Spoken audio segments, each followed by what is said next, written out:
ऐश्वर्या, हम लोग ऐसे जानना चाहते हैं कि क्या आपने भी नॉर्मल बच्चों की तरह कभी कोई ऐसी हरकत की है स्कूल में? जैसे कभी विद ड्यू रिस्पेक्ट कभी ऐसे मुर्गा बनी हो? नहीं मतलब ऐश्वर्या राय की शरारतें कैसे होती थी, हम जानना चाहते हैं। इश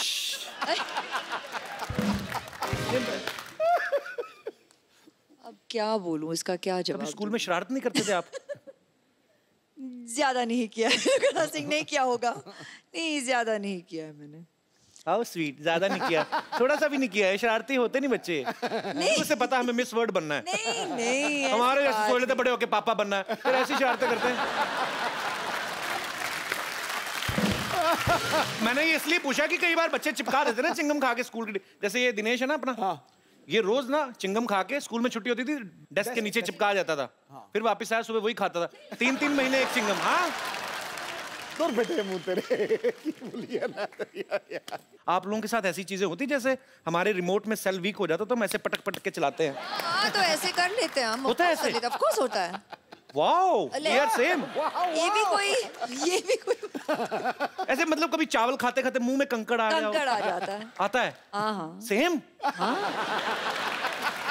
कभी ऐसे किसी होटल में आप गई हैं स्टे करने, वहां से तौलिया या शैम्पू की शीशी उठा लाएं?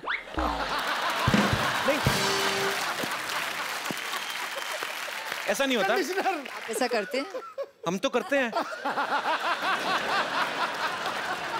It means we are not same.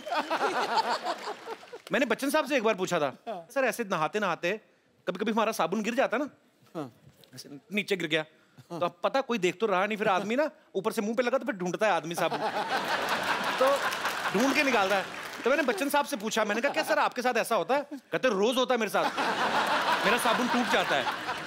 हालांकि मैंने बच्चन साहब से कहा, मैंने कहा सर आपका एरिया बहुत ज्यादा है, साबुन लगता है बहुत होगा। तो एनीवेज, पर जैसे ये हमारी जो माताएं बहनें हैं सब बैठी हुई हैं, इन्होंने मुझसे पूछा था कि जब ऐश्वर्या आए तो उनसे पूछना कि जैसे कभी आपके घर में कपड़े धोने के लिए धोबी आता है कपड़े लेने, तो क्या गिन के देती हैं ऐश्वर्या? एक्चुअली हाँ, गिन के देखती हूँ, और फिर जब लौट आता है तब भी फिर से मैं तो, आप हंसोगे, मैं तो एक चेकलिस्ट भी बनाती हूँ। तो विश्व सुंदरी होने के साथ साथ एक कुशल गृहिणी भी हैं। ऐश्वर्या को देख के कभी लगता नहीं किसी से झगड़ा करती होंगी, always smiling face, happy face, लेकिन माँ बाप भाई बहन सारे रिलेशनशिप अलग, मियाँ बीवी अलग। अभिषेक भाई से कभी कहा सुनी होती है? हाँ होती है। तो पहले सॉरी कौन बोलता है?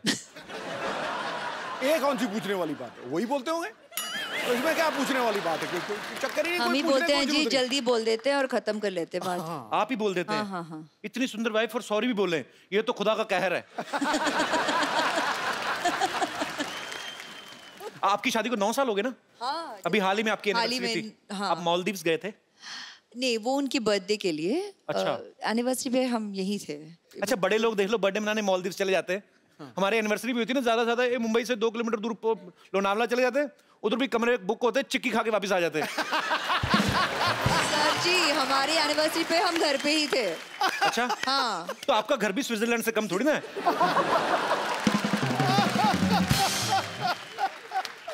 अच्छा, जो ऐसे बड़े बड़ी फैमिलीज होती हैं, बड़ी हीरोइन है, बड़े परिवार से हैं, तो एनिवर्सरी होती है ना, गिफ्ट भी बड़े बड़े होते हैं। हाँ। डालेंगे बॉड बंगलो फॉर यू। क्या? हमारे मुंह से निकलता नहीं, बंगलो निकलता है, बहुत बड़ा है। अभी ये दिनेश ने, अभी इसकी एनिवर्सरी थी बाजी, इसने अपनी वाइफ को सोचो क्या गिफ्ट दिया होगा? क्या? मैंने पूछा, मैंने क्या गिफ्ट दिया? कहता टेबल फैन। मैंने पूछा इससे, मैं कहा क्यों? कहता उसके साथ टॉर्च फ्री मिल रही थी। अब वक्त है आपको उनसे मिलवाने का जिन्होंने फिल्म सर्वजीत में सर्वजीत का किरदार निभाया है। बहुत ही टैलेंटेड हैं, वर्सेटाइल एक्टर हैं। आपकी जोरदार तालियों के बीच स्वागत करना चाहूंगा मिस्टर रणदीप हुड्डा का। रणदीप पाजी, आपका बहुत बहुत स्वागत है हमारे शो में। Thank you so much. आपकी फिल्म का ट्रेलर देखा सर, बाग कमाल ट्रेलर लग रहा है, और आपने जितनी मेहनत की वो दिख भी रहा है। Thank you. सर, सबके मन में एक सवाल है कि जिसका किरदार आप निभा रहे हैं, अनफॉर्चुनेटली ना कभी आपको उनसे मिलने का मौका मिला, ना कभी देखने का मौका मिला, आपने कैसे निभाया वो सर किरदार? कितनी मेहनत की आपने? मैंने तो बहुत की। उसकी कुछ तस्वीरें थी जी, और एक वीडियो था जहाँ पे उसका कन्फेशन था, और बाकी चिट्ठियाँ बहुत सारी थी उनकी जो उन्होंने अपनी बहन को और अपनी बीवी को लिखी थी, अपने फादर को लिखी थी। तो उसके अंदर बहुत कुछ था। वो बहुत गाने भी लिखते थे राजेश खन्ना के। अच्छा। बहुत रोमांटिक आदमी थे। चिट्ठियों से बहुत होती है, आजकल तो चिट्ठियां होती नहीं है खैर। जी जी। पर चिट्ठियों से काफी कुछ पता चला। पर आपकी मेहनत दिख रही है सर, बहुत बहुत मुबारक आपको। Welcome sir. अभी रणदीप काफी फिट लग रहे हैं, लेकिन इन्होंने सरबजीत के किरदार को निभाने के लिए काफी वजन घटाया था। बिकॉज जेल में जब वो कोई प्रिजनर रहता है तो ऊपर से ऐसी मेंटेलिटी हो गई और ऐसी स्थिति हो गई कि घर वालों को मिस कर रहे। तो फिल्म में मैं ये नहीं कहूंगा आपका वजन कम लग रहा, आप काफी कमजोर भी लग रहे थे। भाई कैसे इतना जल्दी कम कैसे कर लेते हो आप? एक तो पिछली बार जब तुम्हारे घर आए थे वो दूसरा घर था, ये नहीं था। जी जी। तो वहां पे आने के बाद तुमने कुछ खातिरदारी तो की नहीं, तो वजन वैसे ही कम हो गया। पर यहाँ पूरा अरेंजमेंट है भाई। हाँ मुझे लग रहा है काफी अरेंजमेंट लग रहा है। ये सेम टू सेम है पर अलग है। अच्छा है। मैं आगे गले इनसे इसलिए मिला था क्योंकि मुझे लगा कि ये भी तो दूसरा नहीं है पर ओरिजिनल है। और मेरी बदकिस्मती देखो, दुनिया की सबसे खूबसूरत लेडी क्या मैं भाई प्ले कर रहा हूँ पिक्चर में। मैं ये पूछने भी वाला था आपसे कि आपको इस चीज की ज्यादा खुशी है कि आपकी ऐश्वर्या के साथ फिल्म है, या इस चीज का ज्यादा दुख है कि आप इनके भाई बने हुए हैं? फिल्म है। तो जैसे आपने कहा कि सरबजीत के किरदार को निभाने के लिए आपने बड़ा वेट लूज किया, उस कैरेक्टर में पूरा घुसे।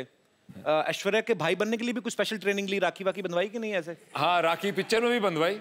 अच्छा। और एक सीन है जहाँ पे कुछ हादसा हो जाता है और मैं इनको आके गले लगता हूँ।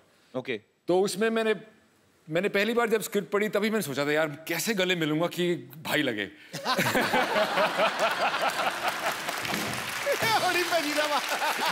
मैं उसी दिन से टेंशन में आ गया था, पर फाइनली मैनेज कर लिया मैंने। कर लिया मैंने? हाँ मैनेज कर लिया। बड़ा मुश्किल है भाई हरियाणवी जाट के लिए।